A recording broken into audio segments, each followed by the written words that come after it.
what is actually happening right now in Islamabad stands in direct contradiction to the narrative being projected outward by Washington. The official framing coming out of the White House appears almost entirely detached from what neutral observers can piece together from events on the ground.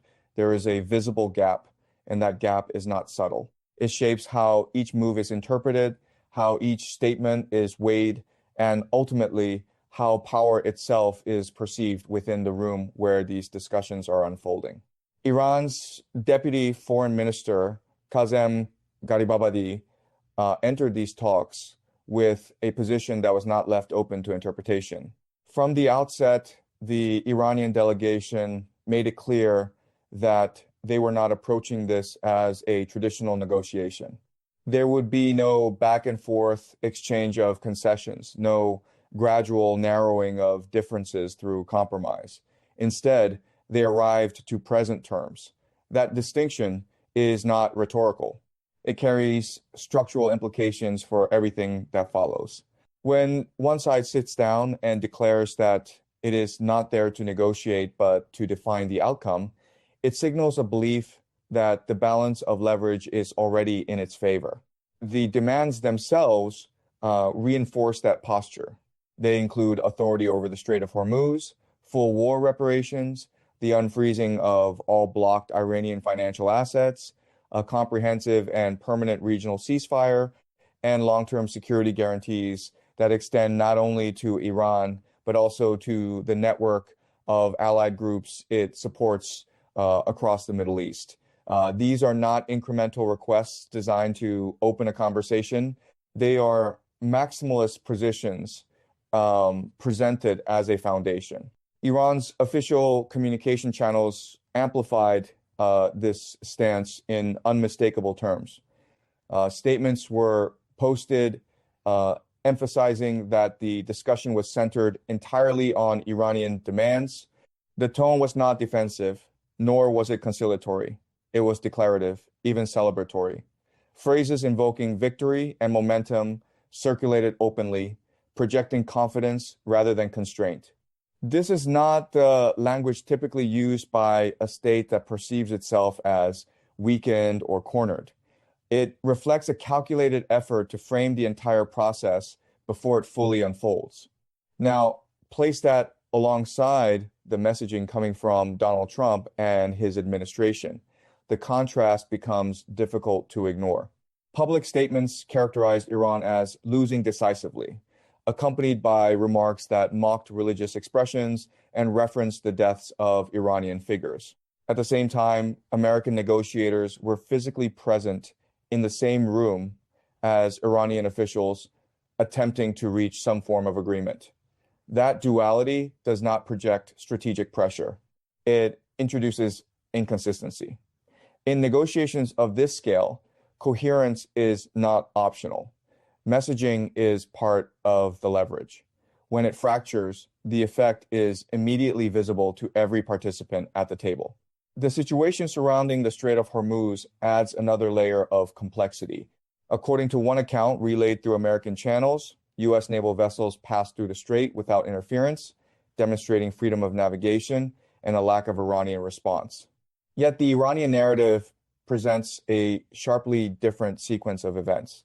In that version, a U.S. destroyer approached the strait, received a direct warning from Iranian forces, and altered its course. Iranian officials reportedly communicated during ongoing discussions that they would walk out if the vessel did not retreat, and the vessel subsequently turned back. These two accounts cannot both be accurate in their entirety. What matters, however, is not only which version is true, but how each version is used. Each side is constructing a narrative that reinforces its broader strategic posture. The composition of the delegations further highlights the asymmetry in approach. Iran assembled a team composed of senior technical experts and seasoned diplomats, individuals with deep familiarity in nuclear technology, enrichment processes, and the architecture of regional security arrangements.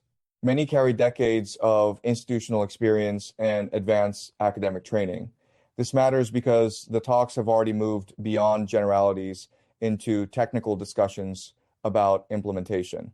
In that environment, expertise becomes a decisive advantage. On the American side, the delegation included figures such as J.D. Vance and Jared Kushner. While politically prominent, they do not bring specialized knowledge in nuclear capability or enrichment systems. This creates a structural imbalance once discussions shift into detailed technical territory. Negotiations at that level are not driven by broad political instincts alone. They require precision, familiarity with constraints, and an ability to navigate highly specific frameworks. Without that, one side effectively operates on unfamiliar terrain, while the other remains firmly on home ground. Complicating matters further is the issue of enforcement and credibility. The ceasefire framework under discussion included provisions related to Lebanon, reflecting Iran's insistence on protecting allied groups in the region. Yet, even as these talks were ongoing, military actions continued. Strikes attributed to the Israeli Air Force targeted positions associated with Hezbollah in southern Lebanon, with additional incidents reported in Beirut. The continuation of such actions during active negotiations raises immediate questions about the enforceability of any agreement. From Iran's perspective, this reinforces a long-standing argument that commitments made by Washington cannot be relied upon if they are not backed by consistent enforcement, even among its closest partners. This is not presented merely as rhetoric. It is framed as a conclusion drawn from observable patterns. If a ceasefire can be publicly violated while negotiations are still in progress, then any future guarantees risk being perceived as structurally weak. This leads directly into Iran's strategic approach within these talks.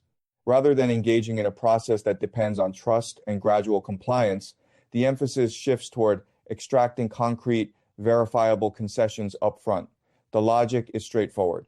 If the reliability of the process itself is in question, then the only secure outcome is one that is established immediately and cannot be easily reversed.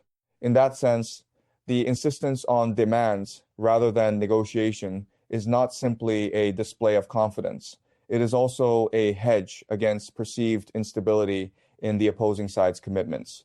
Public statements from the American leadership have, at times, reinforced this perception rather than countering it. References to managing shipping routes through the Strait of Hormuz as a favor to global economies, contrasted with earlier positions that downplayed such responsibilities, create an impression of shifting priorities. Similarly, commentary on economic indicators during an active geopolitical crisis can appear disconnected from the immediate stakes of the negotiations. These elements, taken together, contribute to an image of reactive rather than coordinated strategy. When viewed in its entirety, the situation presents a clear contrast in how each side is approaching the moment. Iran has absorbed tangible losses in terms of military assets, infrastructure, and personnel. Yet it has entered the diplomatic arena with a posture that seeks to redefine the outcome on its own terms. The United States, despite its broader global influence, appears constrained by internal messaging inconsistencies, gaps in technical representation, and challenges in aligning the actions of its allies with its stated objectives. The environment in Islamabad reflects these dynamics with clarity. One side operates from a position of asserted victory, projecting confidence and setting conditions. The other navigates a complex interplay between external negotiations and internal narratives, attempting to balance multiple audiences simultaneously. In negotiations of this scale, perception is not secondary to reality. It becomes part of reality itself. And within that room, perception appears to be tilting in a particular direction, regardless of how events are framed elsewhere. The deeper layer of this entire situation is not what is being said in public statements, but what each side believes about the other's internal stability. Negotiations of this kind are never only about demands on the table, they are about assumptions beneath the table. Each delegation is constantly trying to read not just the position of the opponent, but the pressure behind that position. And in this case, both sides appear to be operating with completely different interpretations of reality itself. From Iran's perspective, the last few years have created a consistent behavioral pattern in Washington's foreign policy execution. Agreements are announced with confidence, frameworks are declared as stable, and guarantees are offered with formal language. Yet, when pressure emerges through allies, regional escalation, or domestic political shifts, those same frameworks begin to weaken or fragment in execution. This perceived inconsistency is not treated as an occasional flaw. It is treated as a structural condition. And once a state reaches that conclusion, its entire negotiating posture changes. It stops optimizing for long-term trust and starts optimizing for immediate extraction of value while leverage is available. This is why the Iranian approach in Islamabad appears so rigid from the outside. What looks like inflexibility is, from their standpoint, risk containment. If the future is assumed to be unstable, then delay becomes a liability rather than an advantage. Every concession postponed is a concession potentially lost. Every ambiguous guarantee is a future point of failure. So the strategy shifts toward compressing outcomes into the present moment, where leverage is most visible and least dependent on future compliance. On the American side, the challenge is different but equally structural. The negotiation is not being conducted in a vacuum. It is being conducted in parallel with domestic political pressure, allied coordination issues, and real-time information warfare. Every statement is immediately consumed by multiple audiences, interpreted through different ideological lenses, and often re-injected into the negotiation environment within hours. This creates a feedback loop where messaging is no longer just communication, it becomes an unstable variable inside the negotiation itself. When leadership statements oscillate between escalation and reassurance, between confidence and contradiction, it does not simply confuse external observers. It alters the psychological baseline of the negotiation room. The opposing side begins to discount public messaging entirely and instead focuses only on structural behavior. That shift is critical. Once verbal assurances lose credibility, only actions remain as currency. And actions, by their nature, are slower, more constrained, and more difficult to coordinate across multiple institutions. Inside this environment, the question of enforcement becomes the central issue.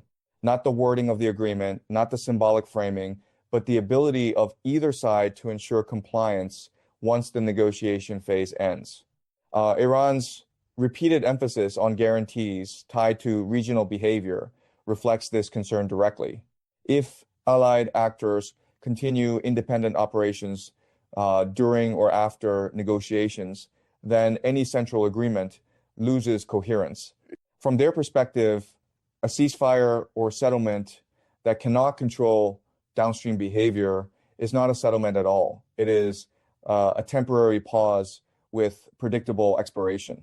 This is why developments in Lebanon and continued operations attributed to the Israeli military carry disproportionate weight inside the negotiation logic. They are not treated as separate conflicts. They are treated as indicators of whether a central authority can actually enforce outcomes across its strategic network. If it cannot, then every guarantee becomes conditional and every condition becomes negotiable again in the future. That cycle is exactly what one side is attempting to avoid and exactly what the other side is attempting to manage under fragmented constraints. As the talks progress, the gap between tactical negotiation and strategic belief widens. On paper, both sides may still be discussing frameworks, verification mechanisms, and phased implementation. But beneath that surface, a more fundamental divergence is solidifying. One side is attempting to build a structured, enforceable equilibrium.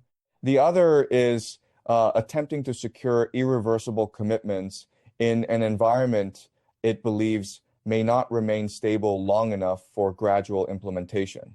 This divergence explains why the tone of the engagement feels less like classical diplomacy and more like a stress test of assumptions. Each statement is evaluated not just for its content, but for what it reveals about internal cohesion. Each delay is interpreted not as procedural, but as potentially strategic.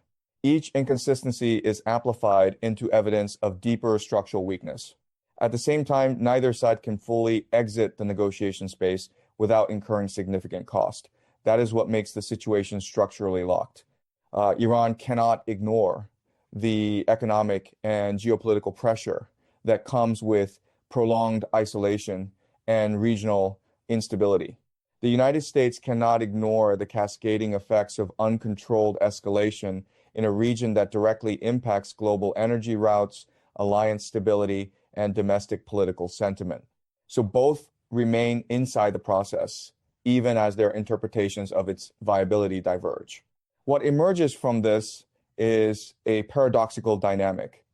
Negotiation without shared belief in negotiation. Both sides remain seated at the table, but they are no longer operating under the same assumptions about what the table represents. For one side, it is a mechanism for resolution. For the other, it is a mechanism for consolidation of gains before the environment shifts again. This is also why symbolism plays such an outsized role in the current phase. Military movements, public statements, even the composition of delegations are no longer secondary details. They are primary signals. When one side arrives with technical experts deeply embedded in nuclear and strategic systems, it signals seriousness about precision and implementation. When the other side relies more heavily on political envoys and advisors with broader but less specialized backgrounds, it signals a different prioritization, one oriented toward political alignment and deal structure rather than technical enforcement. Neither approach is inherently superior in isolation, but in a negotiation that has already moved into implementation mechanics, the mismatch becomes consequential because implementation is where abstract agreements either survive or collapse. As the discussions continue, there is also a growing awareness that time itself is becoming a factor of leverage. The longer negotiations stretch, the more external variables enter the system.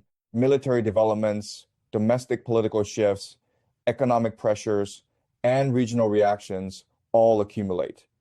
This creates a situation where delay is not neutral. Delay actively reshapes the negotiation environment, and whichever side believes it can better withstand or manipulate that shifting environment gains an advantage. Iran's posture suggests it believes time increases uncertainty and therefore increases risk. That belief encourages front-loading demands and minimizing reliance on future compliance. The American posture suggests a belief that time allows for coalition alignment and pressure stabilization, which would theoretically improve bargaining position. These two time theories are in direct opposition, and that opposition is part of why the negotiation feels accelerated yet unresolved. Beneath all of this, there is a more fundamental issue. Credibility has become the central currency. Not military capability alone, not economic leverage alone, but the perceived reliability of commitments under stress. Once credibility is questioned, every agreement becomes provisional in the eyes of the other side. And once that happens, negotiations shift from building solutions to managing distrust. That is the environment in which Islamabad becomes more than just a location. It becomes a pressure chamber where each inconsistency is magnified, each statement is weighed against recent behavior, and each delegation is forced to operate not only against the other side, but against its own historical record. In such conditions, outcomes are rarely the result of a single breakthrough moment. They are the result of one side eventually concluding that the cost of continuation exceeds the cost of compromise. Whether that threshold has been reached in this case is not yet visible. What is visible is that both sides are actively calculating it, but using entirely different metrics. One is calculating it in terms of structural certainty and enforcement. The other is calculating it in terms of strategic positioning and alliance stability. Until those two calculation systems overlap, the negotiation remains suspended between progress and breakdown. And that is the defining feature of this moment. Not resolution, not collapse, but controlled instability sustained by necessity. A situation where both sides understand the risk of failure more clearly than they agree on the meaning of success.